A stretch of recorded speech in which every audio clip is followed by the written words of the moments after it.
Mga utol, may bagong kwento na naman tayo. Alam nyo ba na may nayon daw sa ilalim ng lawa ng bulusan? At kung tahimik mong pakinggan sa gabi habang bumabagyo, maririnig mo raw ang kampana ng kanilang simbahan. Kaya bago ka mag-scroll, pakinggan mo muna to. Baka may dahilan kung bakit patuloy silang nagpaparamdam. Samahan niyo ako sa isang paglalakbay pabalik sa panahon, sa isang kwentong lumubog ngunit hindi kailanman nalimot. Noong unang panahon sa paanan ng marilag na bundok-bulusan, may isang nayon na hitik sa yaman at kasaganaan. Ang mga bukirin dito ay laging luntian at ang mga ilog ay sagana sa isda. Ang mga tao ay nabubuhay sa ginhawa. Sa sobrang kasaganaan nila, tila ba wala ng katapusan ang biyaya. Ngunit kasabay ng pagunlad ng kanilang kabuhayan, unti-unti namang kumitid ang kanilang mga puso. Nagsimula silang maging sakim at mapagmataas. Ang dating pagkakaisa ay napalitan ng pag-iimbot at ang dating pagpapakumbaba ay naging kahambugan. Ang dating masiglang simbahan sa gitna ng kanilang nayon ay unti-unti nang nilimot. Mas abala na sila sa pagpapayaman at pagpapasarap sa buhay. Hindi na nila naaalala ang pinagmulan. Para sa kanila, ang kanilang tagumpay ay bunga lamang ng sarili nilang galing at talino. Kanilang tagumpay ay bunga lamang ng sarili nilang galing at talino. Nakalimutan na nila ang pagpapasalamat. Nakalimutan na nila ang Diyos. Sabi sa alamat, isang gabi may dumating na isang matandang pulubi sa nayon. Payat ang katawan, gusgusin ang damit, at bakas sa mukha ang pagod at gutom. Kumatok siya sa bawat pintuan, humihingi ng kahit kapirasong tinapay o isang basong tubig. Ngunit sa halip na tulungan, pinagtabuyan siya.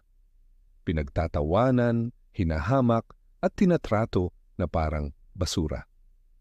Wala kaming panahon sa mga katulad mo, sigaw ng isa. Umalis ka rito, baka madumihan pa ang aming bakuran, sabi naman ng iba. Walang kahit isang kaluluwa ang nagpakita ng awa. Sa huling bahay na kanyang kinatukan, lumabas ang pinakamayamang ginang sa nayon. Sa halip na mag-abot ng tulong, ipinag-utos niya sa kanyang mga alila na pakawalan ang mga aso para habulin ang matanda. Umiiyak na tumakbo palayo ang pulubi, dala ang bigat ng pagtanggi at kalupitan ng mga taong kanyang nilapitan. Pagdating niya sa itaas ng isang burol na tanaw ang buong nayon, tumingala siya sa langit.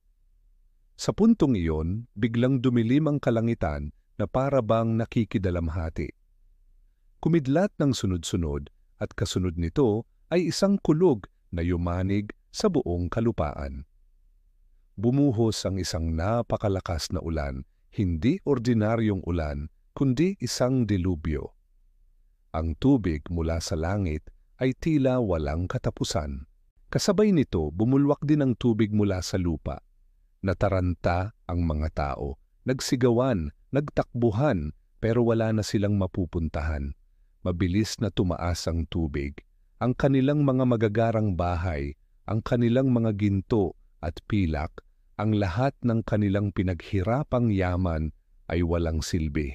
Nilamon ng rumaragasang baha ang buong nayon. Ang kanilang mga sigaw ng tulong ay nilunod ng ugong ng malakas na bagyo. Kinabukasan, sumikat ang araw sa isang tanawing ganap na nagbago. Wala na ang masaganang nayon. Wala na ang mga bahay, ang mga bukirin at ang mga mapagmataas na tao. Sa kinalalagyan nito, isang malawak at malalim na lawa ang lumitaw na may tubig na kasing linaw ng kristal pero kasing lalim ng misteryo. Ito na ang lawa ng bulusan. Sabi ng mga matatanda, iyon daw ay isang parusa para sa mga taong binalot ng kasakiman at nakalimot sa pagpapasalamat at pagpapakumbaba. Hanggang ngayon, pinaniniwalaan na ang nayon ay nasa ilalim pa rin ng lawa at may mga mangingisda lalo na kapag tahimik ang gabi o papalapit ang isang bagyo na nagsasabing malinaw nilang naririnig ang kalimbang ng kampana ng lumubog na simbahan. Isang malungkot na tunog na tila nagmumula sa kailaliman. Baka ito ay isang paalala.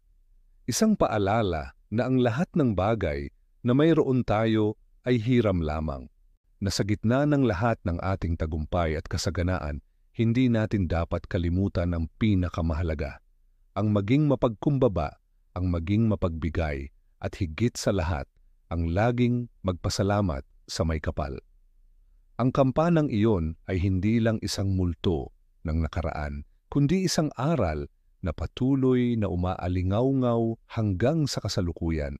Kung nagustuhan mo ang kwentong ito na puno ng hiwaga at aral, huwag kalimutang mag-subscribe sa aming channel, Tamang Kwento Lang.